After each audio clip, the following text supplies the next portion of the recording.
I'll just be honest, okay? Sec Vince really wants reform and transparency in the DPWH.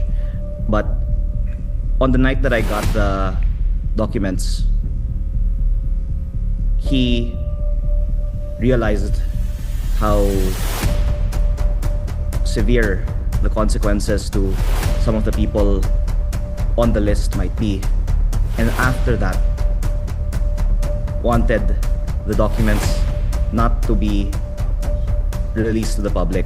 Nasa ating linya ngayon si Representative Leandro Leviste ng 1st District ng Batangas. Magandang umaga po, Congressman. Magandang umaga po, sir, at Merry Christmas and Happy New Year sa inyo. Salamat din po and Happy Holidays. Ito po ngayon si Chacha sa ating unang katanungan. Cha, go ahead. Good morning po, Congressman. Welcome back to the show. Congressman, siguro una muna, no, itong naging reaksyon ni Yusek Claire Castro dito po sa mga inilabas ninyong mga dokumento. Ang tawag po ng Malacanang dyan ay hearsay at wala nga daw po itong probative value.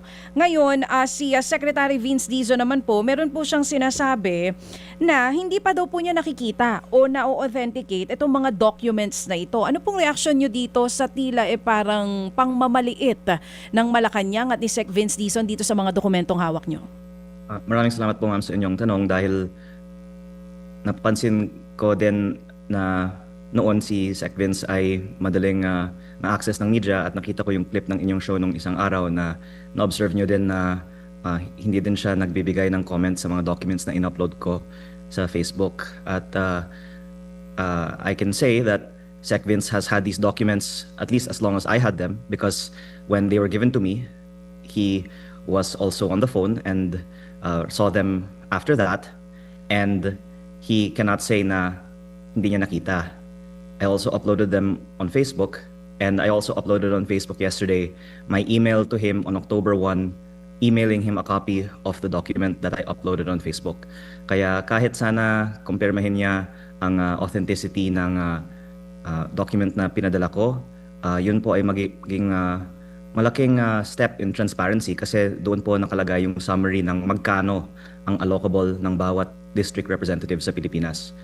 Para malinaw lang po, ma'am, yung sinasabi kasi ni Sec Claire, baka akala ng iba, hindi totoo yung document. Ang sinasabi, hindi ito proven until Sec Vince will authenticate. At sinasabi ni Sec Vince, hindi niya nakikita. Pero sinasabi ko po, nakita na niya noon pa, in-email ko pa, at ngayon makikita naman niya bakit hindi pa niya in-authenticate. Oo, oo nga po, nabanggit nyo na rin po yan sa ilang mga pahayag, yung tungkol po dito sa email na inilabas nyo rin po sa inyong Facebook post. Tama po ba yan, Congressman Leandro Leviste? Wala po ba kayong direct line with DPWH Secretary Vince Dizon? After nyo po ma-email, magkaroon kayo ng email, iba po yata ang sumasagot sa inyo, ito po ay galing sa DPWH Planning Service na may mga ipinadala rin na document sa inyo. So sinasabi nyo po, ngayon tila nagbabago yung timpla ni Secretary Vince, iba na dun sa nauna nyo na pag-usapan? Kasi 'di ba before ang sabi nyo sa amin si Sec Vince pa mismo ang nagsabi na sa inyo ibigay yung files? Oh, yes, ma'am. Sorry, just to clarify. I have had many conversations with Sec Vince on September 4 when he told Yusek Cabral on the phone to give the files to me. After that, when he asked that I not release the files to the public because he will release the files to the public, and in October, in November, many times po nag-uusap kami ni Sec Vince at ang kanyang team. Yung pinost ko lang po sa Facebook ang email documentation ng konteksto po ang marami naming ibang mga pag-uusap kahit sa telepono. Oo, so at least malinaw ngayon, meron kayong personal contact.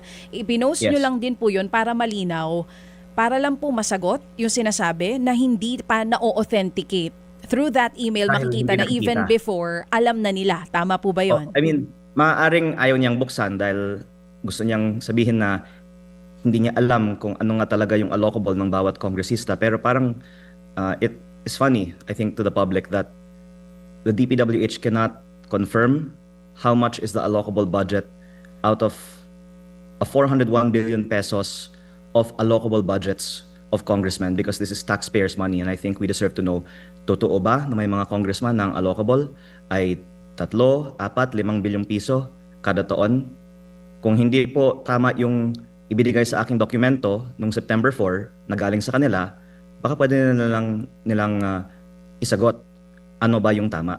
Pero may mga nagsasabi kasi sa social media, yung pangalan na ito hindi tama and so and so. I swear this document came from DPWH. Kaya dapat si DPWH po ang sasagot kung hindi totoo ang dokumentong in-upload ko na galing sa kanila, ano yung totoong allocable budget.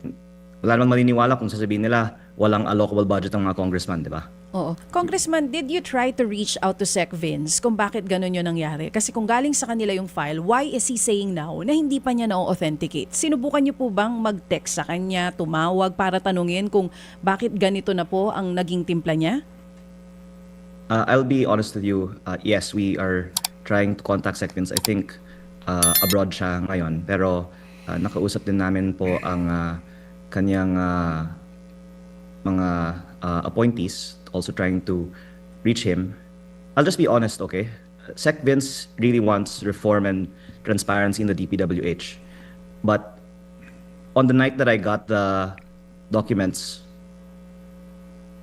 he realized how severe the consequences to some of the people on the list might be. And after that, wanted the documents not to be released to the public. After that, he went to Congress for the budget hearings. We also talked there. And then we also had private discussions outside of Congress. I am also answering your question a while ago about how we communicate outside of the email that I posted.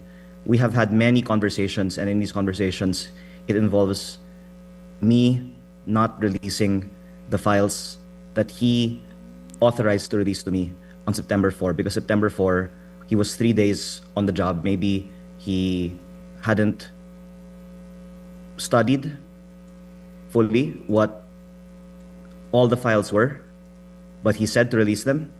And then after that, I'm sorry to say, but it's an acknowledgement that because they haven't released the files themselves, there's something that they don't want the public to know. Okay, ganito po, no? Can we abbreviate this proceedings ikang congressman para ho kasi if we will deal so much and we will give so much time sa authentication etc. baka ho maubos tong ating buong oras na inilaan sa interview na ito. Pwede ho ba natin i-simplify na lang muna? Opo. Itong dokumentong hawak po ninyo, ano ho ba ang irregular dito? Ano ba ang mga mali dito sa sinasabi niyong mga files na ito? Pwede niyo ba munang isa-isahin ito, please? Yes, sir. Yung in-upload ko, ang summary, magkano ang allocable budget ng bawat congressman. At yung mas irregular, pag makikita yung mga detalye, ano yung mga project na naglalaman sa allocable budget ng bawat congressman, na malaking bahagi ay mga flood control project. Pero sa summary pa lang, ang nadoon, yung halaga. Dapat walang irregular kung lahat naman yun ay napupunta sa mga public works na nakikita ng ating mga kababayan.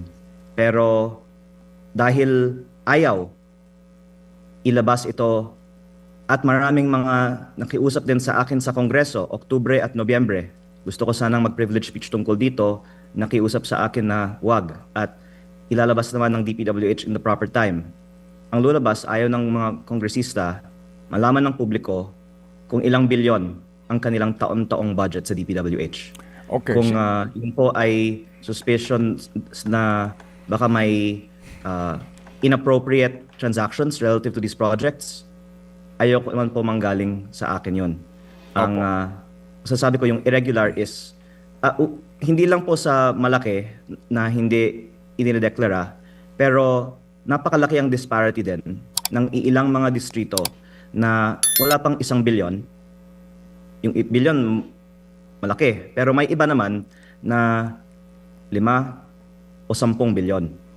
At yung mga iibang rehiyon na nakakakuha ng malaking budget, hindi naman po yung maraming populasyon o malaking pangangailangan necessarily. May correlation din po kung saan maraming contractor, mataas po ang allocable budget. Okay, so ang sinasabi po ninyo, ang irregular dito ay yung pong hindi wasto na paglalaan ng pondo sa bawat kongresista. Simply said, ganun po yun, ano po? Ano nyo? Tama? Yung lack of transparency Okay. na ayaw nila itong malaman at ito naman po ay dapat public information. At pangalawa, mas irregular pag malaman natin ang mga detalye na malaking bahagi po nito ay mga flood control projects. Baka kasama dito yung mga ghost at substandard Okay. na ngayon iniimbestigahan Opo. na hindi alam ng ombudsman sino ang nagpapondo kung hindi nila tignan ng listahan. Okay, sige po. So ihiwalay natin itong kaninyo mga allocables sa mga congressman. Yung pong sinasabi na leadership fund o ito pong mga allocables sa mga hindi naman miyembro ng kongreso o mga cabinet secretaries, pwede niyo ho bang ibuhos na ito ngayon? Itong mga informasyon na ito. Sino-sino ho ba ang meron doon? Salamat sir sa inyong tanong pero ako po ay nag-post din sa Facebook na nais kong magbigay ng privilege speech mamayang hapon tungkol dito kung papayagan ako ng Kongreso dahil ayaw kong sabihin ng iba na hindi ako dumadaan sa tamang proseso.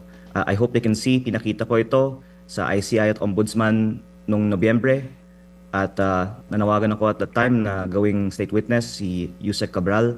Ngayon naman po, gusto kong mag-privilege speech for the nth time sa Kongreso. At baka kung hindi ako papayagan, that's when I can say I've tried that channel, I can go into the next. Pero si Senator Ping Lacson ay may ibinunyag naman na din po at pati ang ibang media outlet. At ang interesting fact is, iba yung source nila ng file. Hindi naman po yun galing sa akin.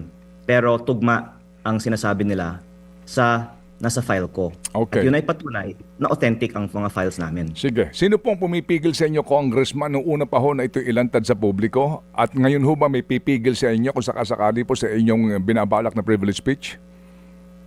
Ang Kongreso po ay collegial body at kung sabi ng maraming mga kasamahan ko na hindi dapat ito talakayin sa floor, then hindi po ako bibigyan ng pagkakataon. Kaya ayoko naman pong itukoy isang tao lang dahil nakikita naman natin sa Facebook ang reaction sa buong bansa. Ang mga mamamayan ay sorpresa na ganitong kalaki palang mga allocable budgets. Kaya baka ayaw po ng marami na mas idedetalye ko pa ito. Okay.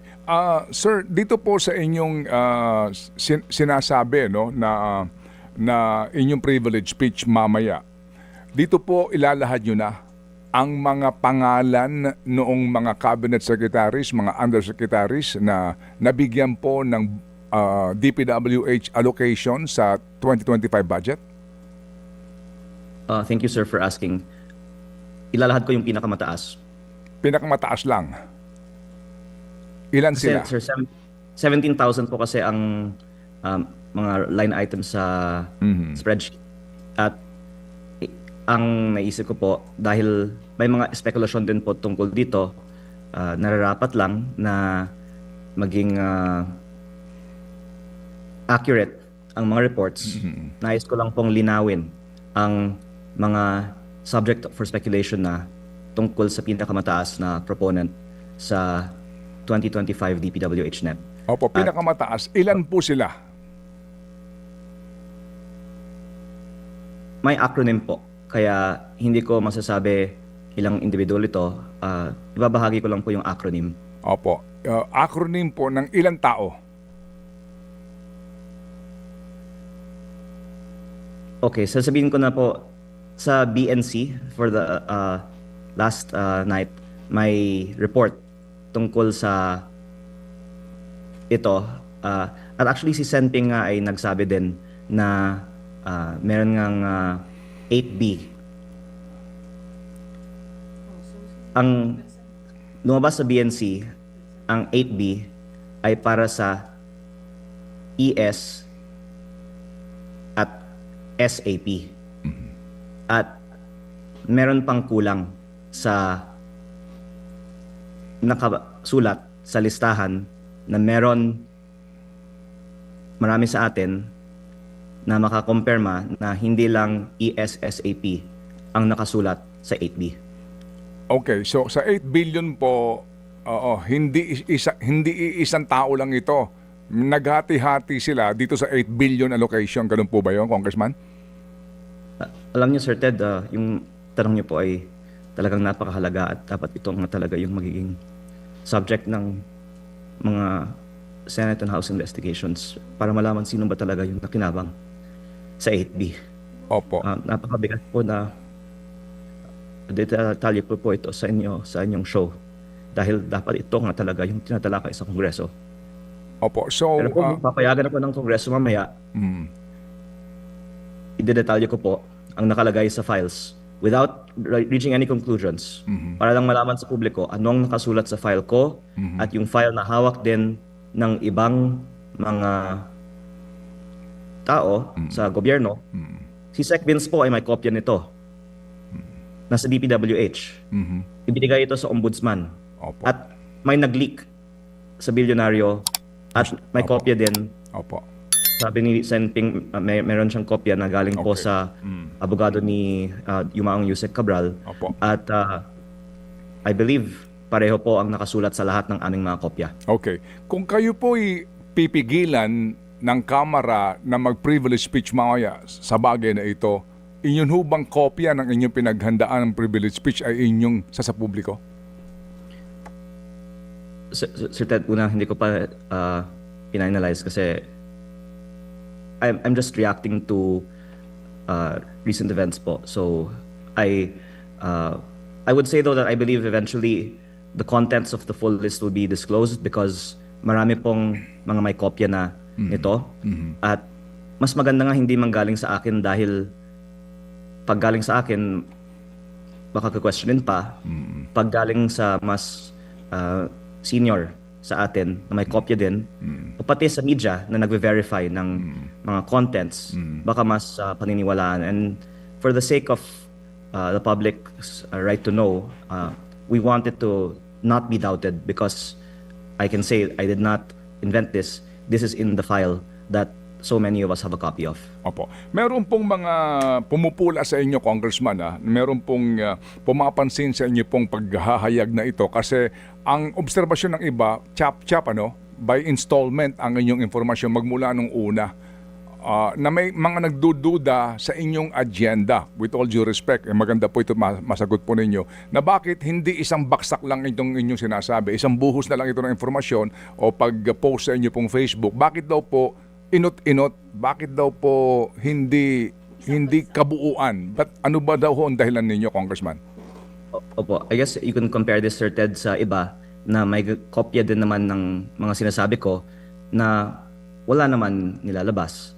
Mahirap po kasi na maglabas ng ganitong klaseng impormasyon kaya sinasabi ko yung sa tingin ko ang maaari kong sabihin na hindi ako patatahimikin. Di ba po? Kaya baka kung kaagad kong sinabi na lahat ng mga pangalan nito ay nasa listahan ito, baka wala na ako dito sa inyong show. Di ba, sir? At again, I would say that it's really better that others who have this copy be the one to speak about it. So it's not being questioned that it's coming from me. And if I can also point out, yung PCIJ report ng November, isa sa mga source doon ay ako.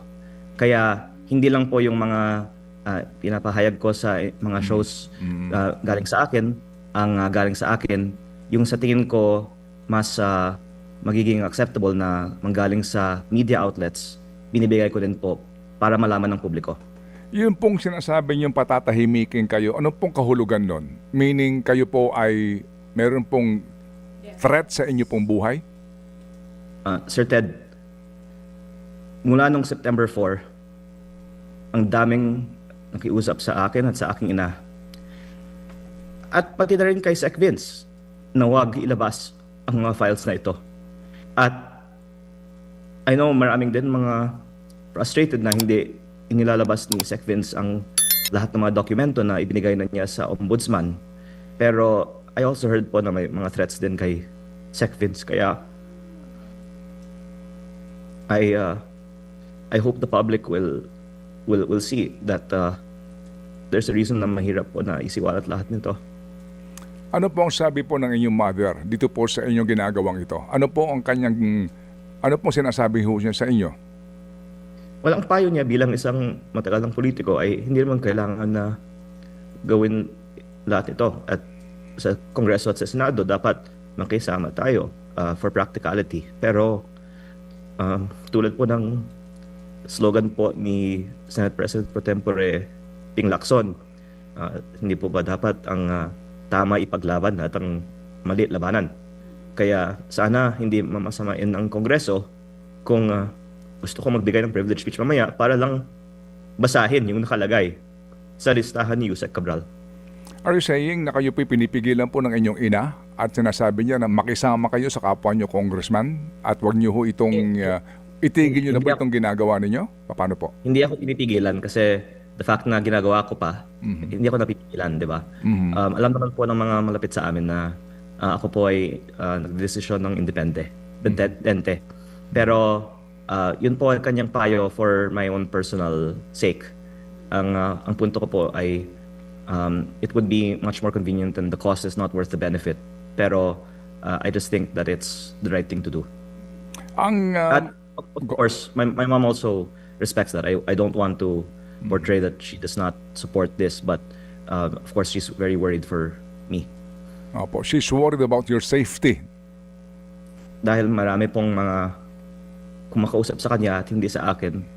Kasi kung sa akin, baka papakalanan ko pa sila na sila ang kumausap sa akin na huwag kong ilabas ang laman ng listahan. Opo, may claim po yung kabila, no? Itong mga nagsasabi na yan daw pong file na yan ay hindi po maayos ang pagkuha ninyo. Yan daw po ay pinilit yung kunin. As in, ang sinasabi nila, you barge into the DPWH office at kayo po ay namwersa para yan pong file na yan ay makuha po ninyo sa file po ni Yusek Cabral. Yun po ang sinasabi ng iba. Ano po yung masasabi doon? Unang-una po, ang sinasabi ko noon pa, tinawagan ni Sec Vince si Yusek Cabral para ibigay ito sa akin. At maganda kung kaming dalawa ni Sec Vince ay mag-guest sa inyong show at makikita nyo sino yung nagsasabi ng katotohanan. At pangalawa po, ang ng events na ito is September 4. Tapos noong November, sinabi ko na sa publiko, meron akong listahan nito mula kay Yusek Cabral. Buhay pa si Yusek Cabral. Tapos, ngayon lang, after mukhang isa sa publiko yung files, sinasabi nila ito. Kaya, ang question, kung totoo ang sinasabi nila, bakit ngayon lang? At bakit kahit na last Sunday ko pa pinost na ilalabas ko ito kung pahihintulutan ni Sec Vince, bakit ilang araw sila bago sumagot? Okay. Congressman, nailahad po ninyo no ang issue dito na yung mga sinasabi na irregular po yung appropriations sa ilang pong kongresista, meron pong allocables ang ilang pong hindi naman po miyembro ng Kongreso. Pero bottom line po dito, ang tanong ay yan ho bang mga alokasyon na iyan ay ipinatupad ng DPWH? Meaning, yung bang proyekto po ay naisama sa listahan ng project? Ito ho ba ay naibid sa mga kontratista? Ito ho ba ay na-issuehan ng SARO o NCA? Sa inyo pong Sir, informasyon, ano po ang nangyari talaga dito po sa mga proyektong ito? ang galing ng tanong nyo, dapat yan ang tinatalakay sa Kongreso at sa mga public accounts hearings dahil hindi listahan ang conclusive evidence. Ito po ay reference para ma-compare man natin sa ground. Inilabas ang pondo, pero kamusta ang proyekto? At sino yung contractor? At may connection ba siya sa proponent?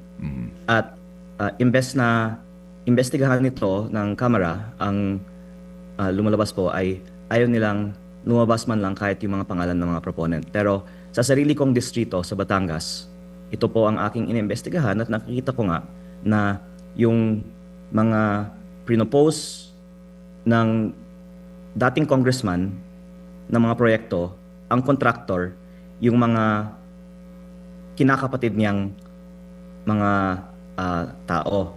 Tapos yung mga hindi naman malapit sa kanya na mga contractor na sa listahan ni Jose Cabral, iba nga yung proponent.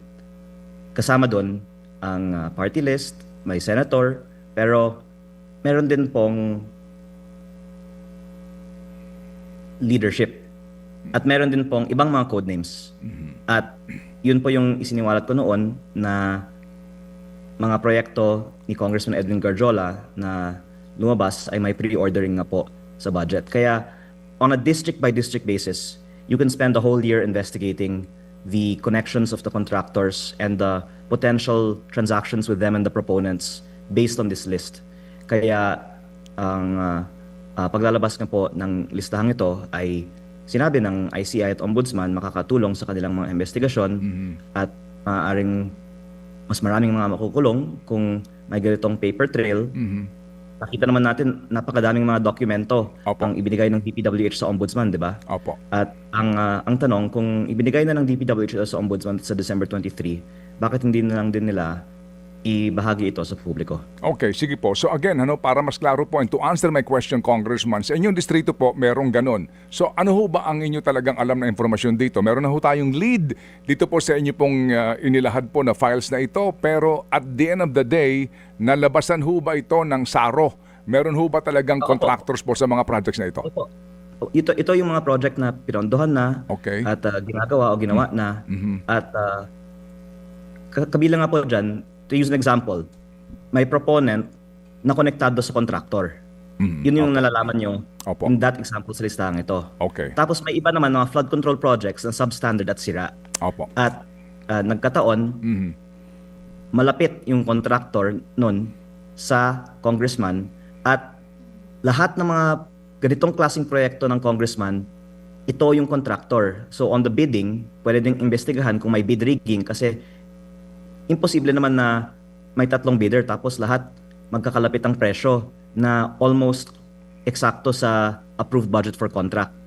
Opo. At multifaceted po ang investigasyon from proponent to bidding to construction. Okay. At yun po ang dapat ginagawa ng Kongreso kung tutunay na gusto nating maimbestigahan ang anomalya sa DPWH. Opo, yan ho bang alokasyon na 8 billion para kay ES o saka kay SAP, SAP na yan, nabid ba ho yun? Sa aking distrito, ito po ay bagong aking ibabahagi, may 280 million peso solar street light na 1,202 peraso. Ang lumalabas po ay parang 230,000 pesos per solar street light. Saan galing po yung appropriations? Galing ho ba ito sa aking katanungan? 8 billion po na allocables para doon sa mga sinasabi yung ES o SAP na ito. Meron ho ba doon na i-bid out na project? I guess sir, nakuha nyo na yung isa sa mga sasabihin ko. Ito po ang kasali sa nireport naman na din ng ibang mga estasyon na 8B at ito po ay tunay na proyekto. Nandoon na sa Nasugbu, Batangas ang mga solar street lights. Na sinasabi ko po ay 230,000 pesos per piece. Baka yan po ay 4 times overpriced. O sige. At ang punto ko, kasi binanggit niyo yung dalawang mga acronym, hindi yan yung buong acronym na nakasulat sa listahan. Hindi po ES, SAP lang ang nakasulat. Ano pa po? Sana po papayagan ako ng Kongreso na Mamaya. isiwalat Sige, ito okay. sa Meron na po Congress. pahabol na tanong po si Chacha. Go, Cha, please. Yes po. Congressman, meron din po kayong binabanggit yung biglang pagtaas po ng budget ng Kamara from 17.2 billion pesos to 27.7 billion pesos na sinasabi nyo po lumitaw sa substitute bill nang walang committee hearing o walang paliwanag. So ngayon po ba, meron na po bang paliwanag ang mga kasamahan nyo po dito sa 10 bilyong piso na increase sa budget po ninyo? Wala pa po. At thank you for bringing this up kasi ngayong araw ang ratifikasyon ng 2026 budget. At hanggang ngayon, walang debate sa House. Dapat ba natin itaas ang sarili nating budget? Lahat ng ibang mga ahensya dumadaan sa debate. Pero ito, hindi nga lumabas sa committee report, lumabas lang sa dulo nung tapos na ang mga debate na 10.5 billion peso increase. Huwag na natin munang sabihin na hindi dapat ba ibigay ang increase sa Kongreso. Pero kung dapat ibigay, bakit hindi ipinaliwanag at pinaalam sa publiko na itinataas namin ang sarili naming mga benepisyo? Ma'am, maaari ko po bang ibahagi sa unang beses sa inyong show ang Sige po, laman ng sige mga po. benepisyong ito? Sige lang, sir. Ganito po kasi, ma'am. Sa 27.7 billion pesos proposed 2026 budget ng House of Representatives, meron pong 18.58 billion pesos na MOOE. Kasama po dito ang mga ibang operating expenses ng House, pero malaking bahagi dito yung mga cash na ibinibigay direkta sa mga congressman na ang liquidation is by certification. Kaya ginagamit naman po ito para sa ating mga constituents. Marami mga humihingi ng tulong naman, alam natin, sa mga congressman, pati kanilang travel, communications. Pero ang katanungan ko, bakit hindi natin una nililiquidate with receipts like other government agencies? Lumalabas parang itong confidential intelligence fund. At pangalawa, bakit natin hindi ipaalam sa publiko magkano ang natatanggap ng bawat kongresista? People might be wondering, why am I discussing this now? Kasi kung ito po ang last chance ko to say what I think the public needs to know, then gusto ko pong malaman, on top of yung salary po ng bawat congressman, meron kaming monthly operating budget sa aming mga opisina. Yun po ay mahigit kumulang 1 million pesos. At ngayong araw, may extra na ibinibigay dahil, well, una, maaaring sabihin, Pasko. Pero pangalawa, sinasabay po ang pagbibigay ng mga bonuses sa araw ng botohan sa budget. Hindi ko naman masasabi na may mga usapan na conditional ang bonus sa pagboto para sa budget, pero nagkataon na madalas binibigay siya pagkatapos kang bumoto. Tapos, ang isang problema din kasi sa approval ng budget, lalo na December 29 ngayon, ang quorum. At sa alam ko, hirap ang Kongreso na makakuha ngayong araw ng quorum, pero baka pipilitin na magkaroon nga po ng quorum. At kaya nga po nakakatulong siguro na isinasabay ang pagbibigay ng mga bonus sa botohan ng budget. At ang bonus na ibinibigay at na balitaan ko na din po sa iba kong mga kasamahan ngayong buwan na ito, on top of our 300,000 salary and 1 million peso operating budget is 2 million pesos Christmas bonus per congressman.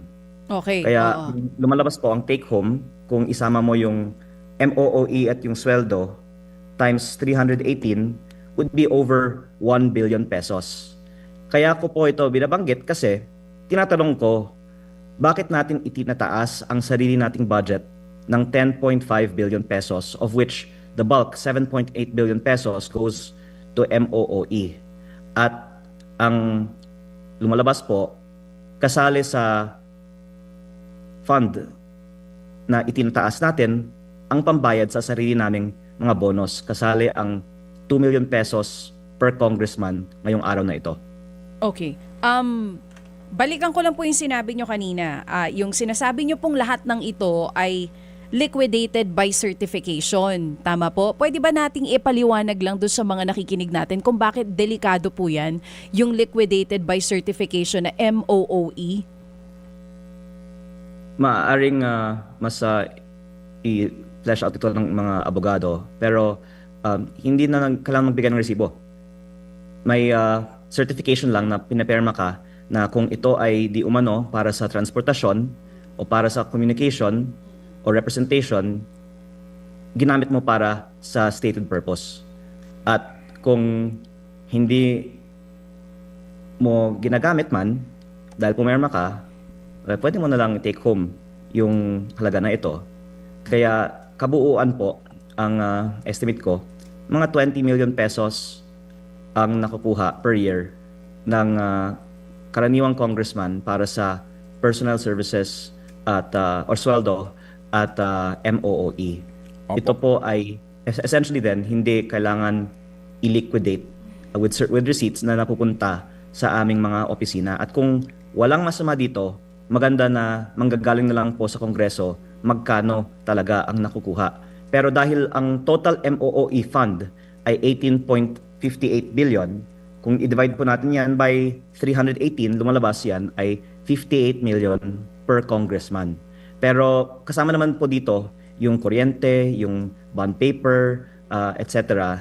ng House. Kaya sabihin po natin, hindi yung kabuuan ay napupunta sa mga congressman without liquidation. But we're increasing our budget from what the executive submitted in July by 7.8 billion pesos pa lang sa MOOE. Ibig sabihin, yung mga basic requirements ay kasali na sa initial na mga 10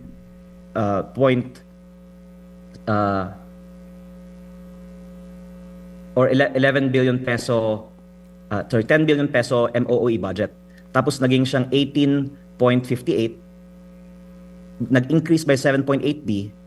Ibig sabihin, yun nga po yung extra. So baka doon nanggagaling yung mga bonuses, yung increase para sa extra. Okay. Sige po. Kaya kung i-divide natin yung 7.8 billion by 318 members, on average, that's 24.5 million pesos per year.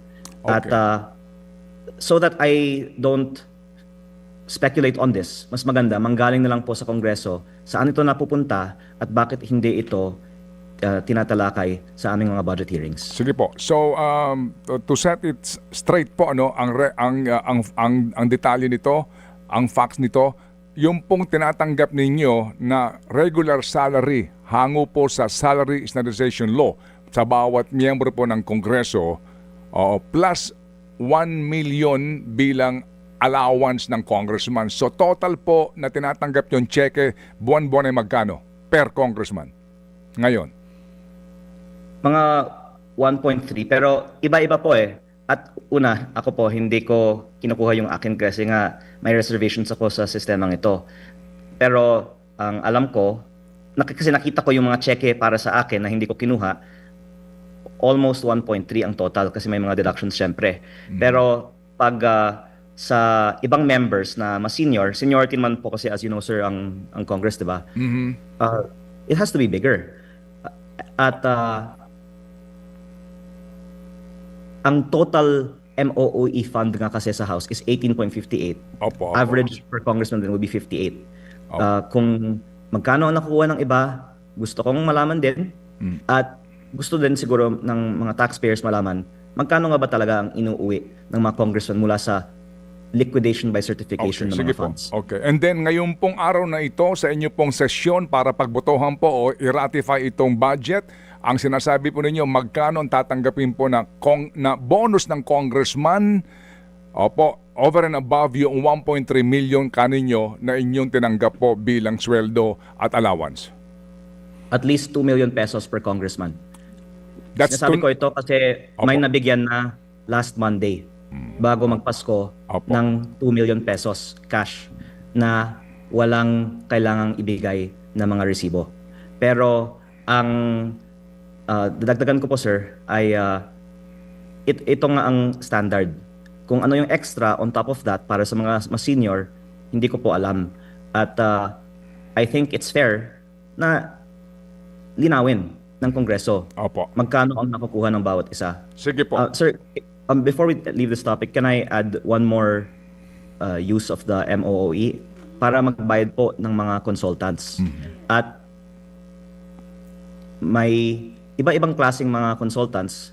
May mga nakausap ako na nagsabi na nabayaran sila sa supot ng cash. Iba naman po, backpack. At ang biro nga ng isa, baka yung iba maleta. Pero kung lehitimo naman po ang mga consultants ng House, hindi ko alam bakit hindi na lang ideklara kung sino yung mga consultants at bakit pa sila binabayaran ng cash. At dagdag ko din po na may opisyal na programa ang House. Yun po ang CARE program na it stands for Congressional Assistance Response and Education. At ang mga congressman ay ibinibigay di umano ng 10 or even up to 100 slots per congressman na ang rate po ay 15,000 net per month para maging keyboard warriors ang mga consultants di umano na ito. Meron pong mga seminar sila sa House tungkol sa kanilang trabaho na mag-post sa Facebook.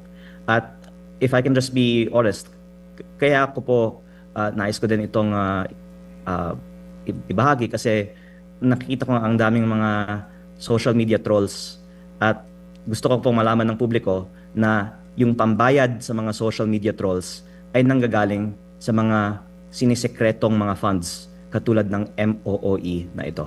Sige po. Salamat na marami, Congressman, dito po sa inyong mga inilahad na informasyon at kami po itatawag po naman sa panig po ng Kongreso kung sakasakali po sa kanilang leadership kung sila po ay may reaksyon sa inyo pong inihayag na ito. Dito po sa inyong pagsabihin na po natin ng pagbubulgar, ano po, kung gaano kalaki ang tatanggapin o tinanggap ng bonus ng mga miyembro po ng Kongreso na lalahok mamaya po sa inyo pong sesyon, kayo ba'y handa na harapin po anuman pong konsekwensya nito kung sakasakali po na meron pong mga magreklamo dito o meron pong mga maghahain ng ethics complaint laban sa inyo? Ay, sigurado po ako na hindi nila kayang gawin yan kasi may karapatan ng publiko na malaman magkano ang nakukuha ng bawat congressman. Ito naman po ay galing sa buwis ng bayan. At dagdag ko nga din po, habang tinatalakay na nga din natin ito, nabanggit ko na din po sa aking Facebook page, may mga insentibo din na ibinibigay bago ang finalization ng budget. Kung ito po man ay lehitimo o hindi, hindi ako magbibigay ng conclusion. Ang sinasabi ko lang, tinawagan ako ng staff ng Committee on Appropriations para mag-usap sa lounge. Hindi niya sinabi tungkol saan. Tapos, pinakita niya sa akin ang isang papel at pinicture ko ito at in-upload ko po sa Facebook.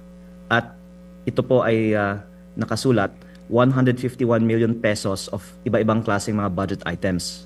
At ang sinabi po ng attorney na ito sa akin, kung this is your incentive. Kaya I'm just painting the picture of why I suspect, and please excuse me to my colleagues in Congress, but there's no fierce debate on the 6.7 trillion peso budget that is being ratified by Congress today. And alam niyo po sir, ako'y galing sa pribadong sektor. At pag meron kang related party transaction o kung tinataasan ang sweldo mo, hindi ikaw ang nagde-decide para itaas ang sarili mong sweldo, benepisyo o insentibo. Meron pong Corporate Governance Committee, may ibang dapat grupo na maghuhusga magkano dapat ang mapupunta sa iyo. At ang lumalabas, imbes na maging mas mahigpit ang scrutiny para sa mga bagay na may sariling interes ang mga decision maker, mas mababa pa nga ang scrutiny, mas itinatago pa.